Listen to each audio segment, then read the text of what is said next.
Welcome to Rizvi's e-learning channel. Good morning class. तो आज हम जैसे आप लोग के सिलेबस में देखिए जैसे दिया गया है इलेक्ट्रिकल मेजरमेंट्स है, जिसमें आपके मेजरमेंट सिस्टम्स हैं, कैरेक्टरिस्टिक्स हैं मेजरमेंट्स के, उसके बाद उसमें एरर्स हैं, मेथड्स हैं कि किस किस बेस पे हम लोग उसके मेजरमेंट्स को फाइंड कर सकते हैं, उसमें एरर्स क्या आ सकती है, उसमें क्लासिफिकेशंस उसके क्या क्या हो सकते हैं, प्लस उसके मेजरिंग स्टैंडर्ड्स क्या हो सकते हैं। तो पहले यूनिट में आपके यही है, तो पहले यूनिट चलिए आइए स्टार्ट करते हैं। What is measurements? Electrical measurements देखिए मोस्टली ये होता है, मेजरमेंट्स का पहले हम लोग डेफिनेशन समझते हैं कि ये क्या करता है, किसी भी अननोन क्वांटिटी को नोन क्वांटिटी के साथ जो रिलेशन होता है उसी को हम लोग मेजरमेंट कहते हैं। किसी भी अननोन क्वांटिटी, जैसे जिसके बारे में हमें नहीं पता है कि उसकी क्या वैल्यू हो सकती है, और एक तरफ हमारा एक नोन क्वांटिटी है जिसके बारे में हमें पता है कि हाँ इसकी इतनी वैल्यू है, तो उस चीज के जो रिलेशंस होता है उसे हम मेजरमेंट्स कहते हैं।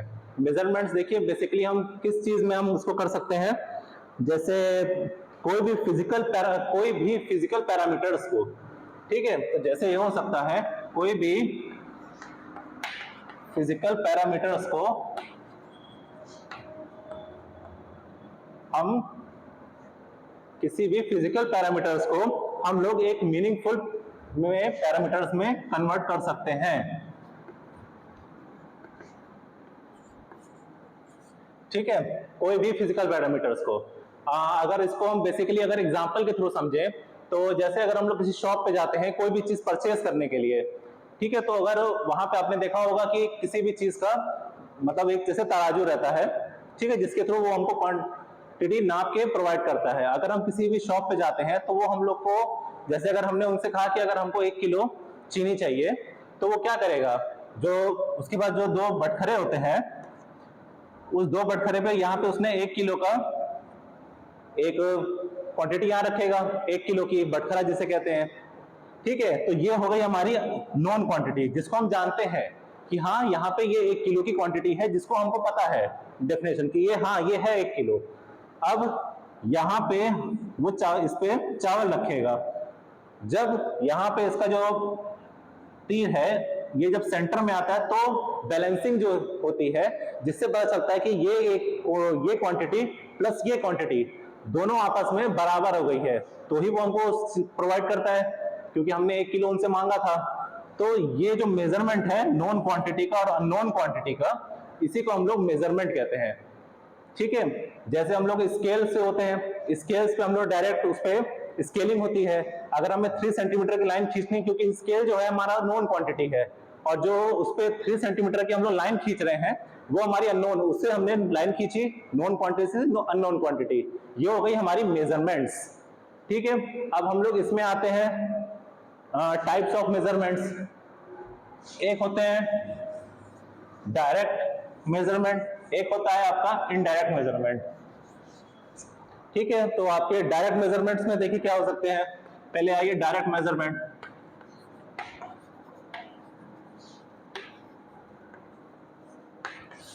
ठीक है, डायरेक्ट मेजरमेंट देखिए क्या होता है। डायरेक्ट मेजरमेंट जो मैंने आपको अभी जस्ट अभी एग्जांपल प्रोवाइड किया कि हमने अननोन क्वांटिटी को डायरेक्ट रख के नॉन क्वांटिटी के साथ उसका रिलेशन किया, उसे हम कहते हैं डायरेक्ट मेजरमेंट। अब आइए इनडायरेक्ट मेजरमेंट। इनडायरेक्ट मेजरमेंट में देखिए क्या होता है कि जो भी क्वांटिटी होती है इसको हम लोग एज अ कैलिब्रेशन मेथड भी कहते हैं इनडायरेक्ट मेजरमेंट को। ठीक है, तो पहले तो आप लोग डायरेक्ट मेजरमेंट का आपको समझ में आ गया। अब आइए इनडायरेक्ट मेजरमेंट के बारे में जानते हैं। तो क्लास देखिए डायरेक्ट मेजरमेंट ये हो गया कि जो हमने जस्ट आप लोग को वही एग्जांपल प्रोवाइड किया था वो आपका हो गया डायरेक्ट मेजरमेंट। नॉन क्वांटिटी को डायरेक्ट हमने इनडायरेक्ट अननोन क्वांटिटी से डायरेक्ट उसको मेजर कर दिया। अगर हम इसी में देखें इनडायरेक्ट मेजरमेंट, इनडायरेक्ट मेजरमेंट को क्या होता है कि इनडायरेक्ट मेजरमेंट इसको हम लोग दूसरी भाषा में जानते हैं कैलिब्रेशन मेथड के थ्रू भी। ठीक है, तो हो गया आपका इनडायरेक्ट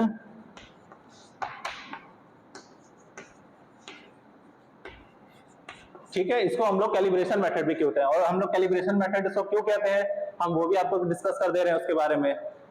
देखिए, तो इसमें ये होता है इनडायरेक्ट मेजरमेंट में कि जो भी हमारी नॉन क्वांटिटी होती है उस नॉन क्वांटिटी को हम क्या करते हैं एक सिग्नल फॉर्म में चाहिए होता है हमें।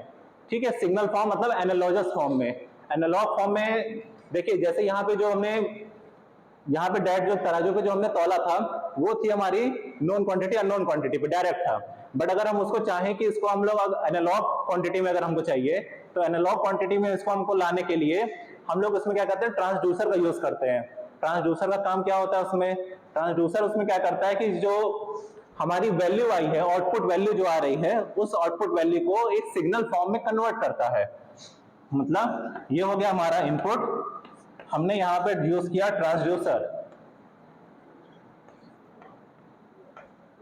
ये क्या करेगा, हमको एक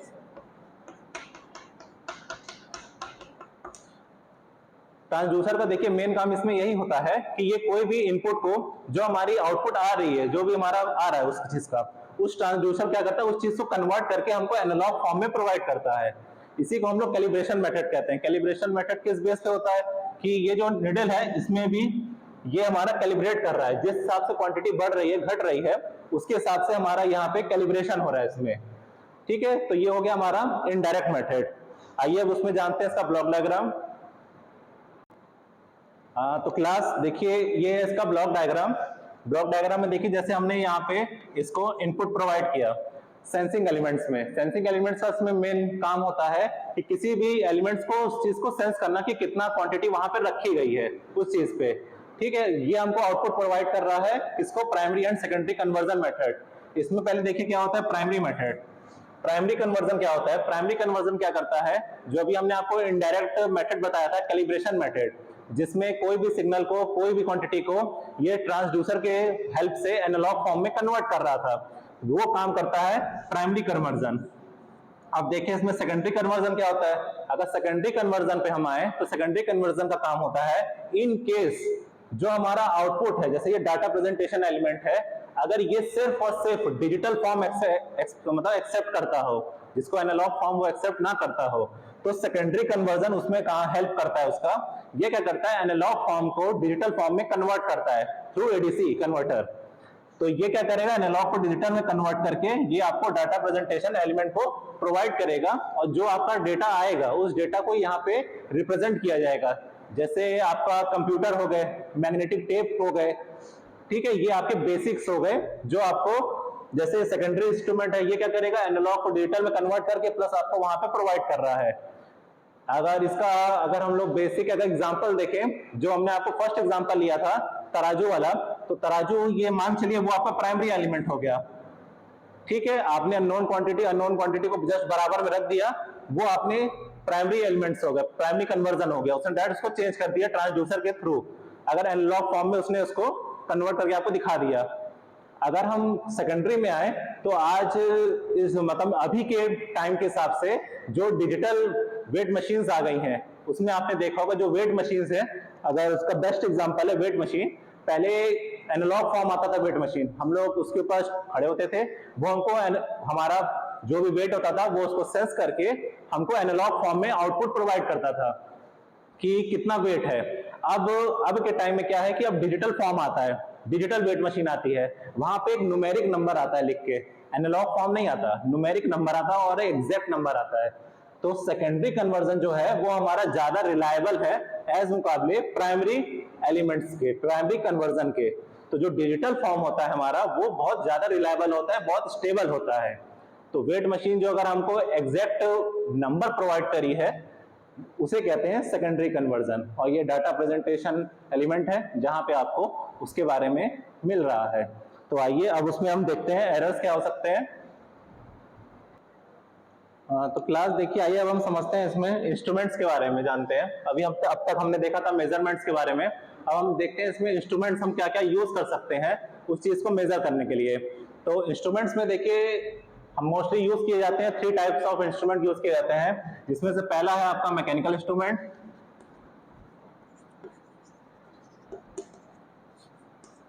दूसरा है आपका इलेक्ट्रिकल इंस्ट्रूमेंट, और तीसरा है आपका इलेक्ट्रॉनिक्स इंस्ट्रूमेंट।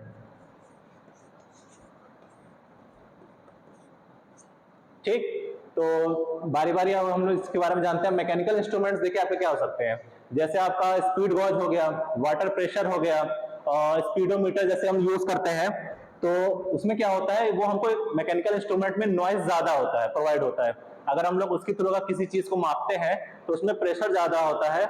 जैसे वाटर प्रेशर का अगर हम यूज करें तो जिस हिसाब से वाटर फ्लो हो रही है, कितने अमाउंट में वाटर फ्लो हो रही है, उस चीज को हम लोग मैकेनिकल इंस्ट्रूमेंट के थ्रू नापते हैं।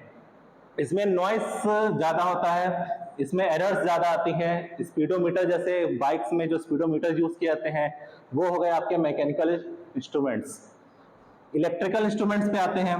इलेक्ट्रिकल इंस्ट्रूमेंट्स आपके वो हो सकते हैं, जैसे आप डायरेक्ट अगर हम वोल्ट मीटर एमीटर के थ्रू हम लोग वोल्टेज नापते हैं, करंट नापते हैं एमीटर के थ्रू, तो वो हो गए हमारे इलेक्ट्रिकल इंस्ट्रूमेंट्स। ठीक है, वोल्ट मीटर के थ्रू हम लोग डायरेक्ट वोल्टेज हम लोग सप्लाई से नाप सकते हैं कि कितने अमाउंट मतलब की वोल्टेज उसमें प्रोवाइड हो रही है। और उसी तरह अगर हम लोग करंट नापना चाहेंगे किसी भी सर्किट में कितने अमाउंट करंट फ्लो हो रहा है, तो उसके थ्रू हम लोग वो नाप सकते हैं एमीटर के थ्रू। अगर हम लोग बात करें इलेक्ट्रॉनिक्स के थ्रू, तो इलेक्ट्रॉनिक्स में ये होता है कि ये इस समय बेटर है इंस्ट्रूमेंट है किनसे, मैकेनिकल से और इलेक्ट्रिकल से। क्यों बेटर है? इसलिए बेटर है कि इंस्ट्रूमेंट इलेक्ट्रॉनिक्स जो है ये यूज करते हैं, इसमें हम लोग इंस्ट्रूमेंट्स में जैसे डायोड्स, ट्रांजिस्टर्स, ट्रांसड्यूसर्स, हम लोग कंपोनेंट्स यूज करते हैं, इलेक्ट्रॉनिक कंपोनेंट्स, जिसके थ्रू हम लोग उस चीज को मेजर करते हैं। इसका क्या काम होता है? ये बहुत लाइट वेट होता है, रिलायबल होता है। ठीक है, इलेक्ट्रॉनिक जैसे सीआरओ है और सीआरटी है, कैथोड रे ऑसिलोस्कोप है। ये क्या करता है, किसी भी छोटी से छोटी सिग्नल, वीक से वीक सिग्नल को भी ये मेजर कर सकता है और उसको ये अपने फॉर्म में दिखा सकता है कि हाँ, बहुत वीक सिग्नल को भी हम लोग इलेक्ट्रॉनिक इंस्ट्रूमेंट के थ्रू मतलब पहचान सकते हैं। किसके थ्रू? एम्पलीफायर यूज करके। एम्पलीफायर का मेन क्या काम होता है? किसी भी वीक सिग्नल को स्ट्रॉन्ग सिग्नल में कन्वर्ट करना, उसकी वैल्यू को देखना। ये इन दोनों को रिप्लेस करता है, मैकेनिकल इंस्ट्रूमेंट्स को भी, इलेक्ट्रिकल इंस्ट्रूमेंट्स को भी, इलेक्ट्रॉनिक्स इंस्ट्रूमेंट। और ये इस समय प्रेजेंट में ये इस समय बहुत ज्यादा रिलायबल है, बहुत ही ज्यादा रिलायबल इलेक्ट्रॉनिक इंस्ट्रूमेंट हमारा। ठीक है, तो आइए आगे इसको देखते हैं क्लासिफिकेशंस उसके। अब तो क्लास देखिए, आइए हम लोग जानते हैं हम इसके बारे किसके क्लासिफिकेशंस के बारे में। क्लासिफिकेशंस में क्या होता है, इसके दो टाइप्स होते हैं, एक एब्सोल्यूट होता है, एक सेकेंडरी होता है। एब्सोल्यूट में क्या होता है, इसमें हमको मैग्नीट्यूड जो होता है, किसी भी क्वांटिटी का मैग्नीट्यूड हमको एक सम कांस्टेंट इंस्ट्रूमेंट के थ्रू मिलता है। ठीक है, और सेकेंडरी इंस्ट्रूमेंट्स, सेकेंडरी में क्या होता है, इसमें जो magnitude of the quantity directly on the scale provided. ठीक है, उसके जो हम लोग डायरेक्ट जो हमारे पास मेजरिंग मतलब मेजरिंग इंस्ट्रूमेंट होता है, उसके थ्रू हम लोग डायरेक्ट उसकी मैग्नीट्यूड फाइंड कर सकते हैं। सेकेंडरी में भी दो टाइप्स आते हैं, एक होता है आपका एनालॉग और एक होता है आपका डिजिटल, और दूसरा होता है आपका डिजिटल। देखिए, एनालॉग के बारे में अभी हमने आपको बताया, जिसमें आपका कैलिब्रेशन यूज किया जाता है, ये ओल्ड टेक्निक हो गई। और डिजिटल में आपका आता है जिसमें हमको एक प्रॉपर नंबर हमको प्रोवाइड होता है, जिसके थ्रू हमारी रिलायबिलिटी और स्टेबिलिटी उस पर ज्यादा बनती है। ठीक है, अब इसमें भी डिटेल में हम जाते हैं, इसमें भी अभी और 4 क्वांटिटीज और होती हैं, हम उसको जानते हैं। तो क्लास देखिए, सेकेंडरी में हमने कहा था कि 4 टाइप्स और होते हैं, जिसमें से पहला होता है आपका इंडिकेटिंग, दूसरा होता है आपका रिकॉर्डिंग, तीसरा होता है आपका इंटीग्रेटिंग और फोर्थ होता है आपका कंट्रोलिंग। मोस्टली आइए बारी बारी समझते हैं। पहले आइए देखते हैं इंडिकेटिंग। इंडिकेटिंग में देखिए जैसे क्या होता है, जैसे कोई भी क्वांटिटी, अगर कोई भी इनपुट अगर हमने प्रोवाइड किया किसी भी चीज को, तो वो क्या करता है, वो उसका आउटपुट हमको जस्ट तुरंत प्रोवाइड करता है। जो एक पीक टाइम होता है, तो जो भी क्वांटिटी होती है हमारी उसको मेजर करता है। जैसे ही वो स्टार्ट करता है मेजर करना, जैसे अगर हम लोग किसी भी व्हीकल को मूव करवा रहे हैं, पहले व्हीकल हमारी एक मतलब व्हीकल हमारी पहले एक स्टेबल कंडीशन पे है। ठीक है, जैसे ही अगर हमने एक्सीलेटर लेते हैं उस पे, तो एक उसमें एक चेंज आता है, वो चेंज जो हमारी स्पीड बढ़ती है, उसके थ्रू हमारा जो एनालॉग उनका मीटर होता है, उसमें देखे होंगे आप, एक चेंज आता है, उसी को होता है इंडिकेटिंग, जिसके थ्रू हमको पता चल रहा है कि जो हमारा वो प्रोडक्ट था या जो ये हमारी क्वांटिटी थी, वो रेस्ट से मूविंग में आई है। किसके थ्रू पता चलती है? हमारी इंडिकेटिंग। क्यों? क्योंकि जैसे ही हमने किसी भी रेस्ट प्रोडक्ट को मूव में लाए तो उसमें जस्ट एक फ्लक्चुएशन आता है, जिससे शो करता है कि उसमें एक चीज टाइप का फ्लक्चुएशन आया या एक मूविंग आई। रिकॉर्डिंग में देखिए क्या होता है, रिकॉर्डिंग में ये होता है मोस्टली, रिकॉर्डिंग में देखिए जैसे अगर हम लोग आसान भाषा में समझे तो जैसे हॉस्पिटल्स में ईसीजी आप लोगों ने सुना होगा मोस्टली कि ईसीजी करवा लीजिए।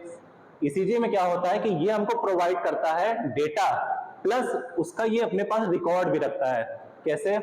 इसमें क्या होता है कि जो भी जैसे भी किसी भी चीज की मतलब डेटा होता है, ये इसको वेव में शो करता है, सिग्नल के फॉर्म में हमको ये प्रोवाइड करता है। और जैसे पेशेंट का अगर हम लोग ईसीजी करते हैं किसी भी चीज का, तो ये क्या करेगा, पहले तो उसके टाइम के हिसाब से उसका एक पहले सिग्नल के फॉर्म में जो भी उसके हेल्थ की जो भी कंडीशन होगी, उसके हेल्थ की कंडीशन को सिग्नल के फॉर्म में शो करेगा। और उसका एक इसमें देखिए क्या होता है, इसमें जो निडल्स होती हैं, जैसे एनालॉग फॉर्म में निडल होता है जिसके थ्रू हम लोग पता करते हैं कि क्या उसकी स्पीड है क्या है। इसमें क्या होता है, निडल को रिप्लेस करता है कौन? पेन। इसमें पेन यूज किया जाता है, वो मशीन में मतलब एडजस्टेड रहता है। और जो भी उसमें क्वांटिटी रहती है, स्केलिंग क्वांटिटी, रिकॉर्डिंग में क्या होता है, स्केलिंग क्वांटिटी को रिप्लेस करके हम लोग यूज करते हैं पेपर का। ठीक है, तो आप लोग ने मोस्टली देखा होगा जो डॉक्टर्स जो मतलब एक फॉर्म मतलब एक ईसीजी लेके जाते हैं, उसमें सिग्नल के फॉर्म में कुछ वैल्यूज रहती हैं जो कि एज अ रिकॉर्ड के लिए भी हमारे पास रह सकती हैं, और एज अ जो टाइम रिस्पॉन्स है, मतलब जो उस चीज का तुरंत रिस्पॉन्स आ रहा है पेशेंट का, उस चीज को रिकॉर्डिंग के थ्रू हम लोग कर सकते हैं। ठीक है, आइए अब इंटीग्रेटिंग में देखिए क्या होता है। इसमें क्या करता है, ये ना ही तो हमको स्टेबल वैल्यू प्रोवाइड करता है, ना ही ये रिकॉर्ड रखता है। ये क्या करता है कि इनिशियल से लेके फाइनल तक का जितना भी हमारी वो वैल्यू है, उस चीज का सम हमको प्रोवाइड करता है। इसका बहुत अच्छा एग्जांपल अगर हम लोग जाने तो वो हो सकता है एनर्जी मीटर। ठीक है, जो हमारा इनिशियल से लेके फाइनल तक के जो भी वैल्यू हमारी जनरेट हो रही है, ना ही वो उसका रिकॉर्ड रख रहा है और ना ही वो उसको डिस्प्ले कर रहा है, पर हमको उसका सम प्रोवाइड कर रहा है। ये हो गई हमारी इंटीग्रेटिंग। अब आए अगर हम लोग कंट्रोलिंग में, तो कंट्रोलिंग क्या करता है, ये कंट्रोलिंग इंस्ट्रूमेंट वहां यूज किया जाता है जैसे बड़े बड़े सिस्टम्स होते हैं, कंट्रोल सिस्टम्स बड़े बड़े, जैसे हमारे मान चलिए पावर स्टेशन हो गए, या बड़े बड़े जहां पे पीएलसी स्काडा जैसे यूज किए जाते हैं, वहां पे हमारी कंट्रोलिंग चलती है। इंस्ट्रूमेंट्स के थ्रू हम लोग कोई भी चीज को कंट्रोल कर सकते हैं एक जगह बैठ के, सिंपल।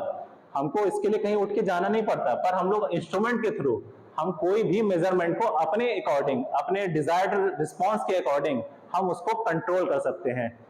ठीक है, तो अब आइए इसके अभी हम लोग टाइप्स जानते हैं नेक्स्ट में।